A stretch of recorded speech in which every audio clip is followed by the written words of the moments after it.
special edition of the Closed Fist. Standing next to me, yeah, I'm a little short for this interview. Thank you. Well, you know.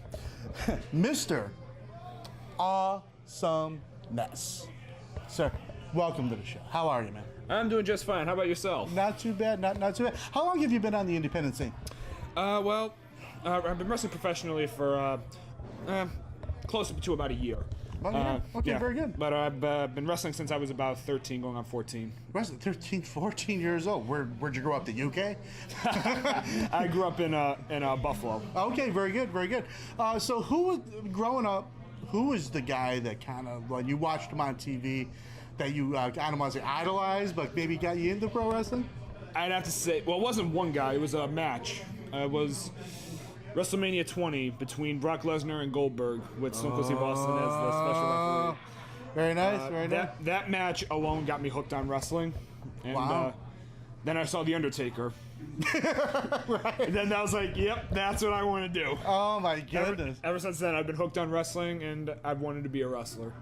Man, so tell us about your first match, you know, the butterflies. What was going through your mind at that point in time? Well, a lot was going through my mind. I was most thinking, oh boy, how am I going to do this? Right. Because my first match was a great match. I wrestled out in Rochester. That was my first official time on a show with a paying audience. Okay, very good. Other times, I think I was part of a showcase, if anything. Okay. But the first match I had was against a guy named Maddock. Really cool guy. When I met him, he was a nice guy. Right. Then we got in the ring. He hated me.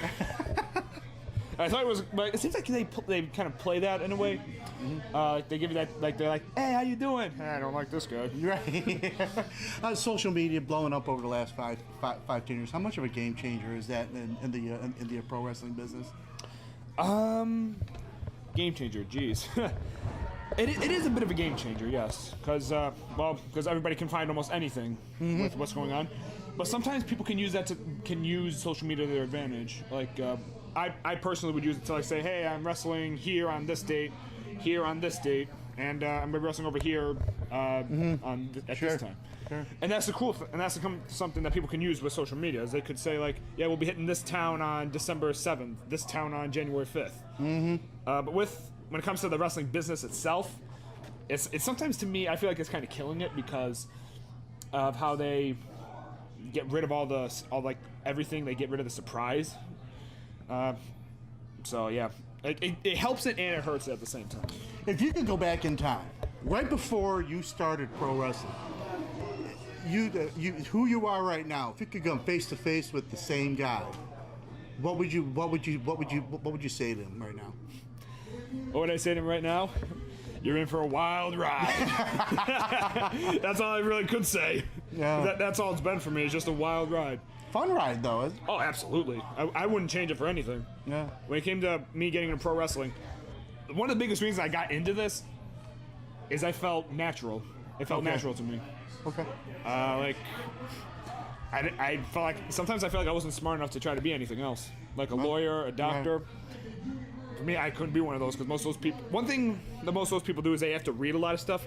I'm more of a hands-on type of guy. Yeah. So being a professional wrestler gave me that type of opportunity. You're in the right profession right there. Very good, very good.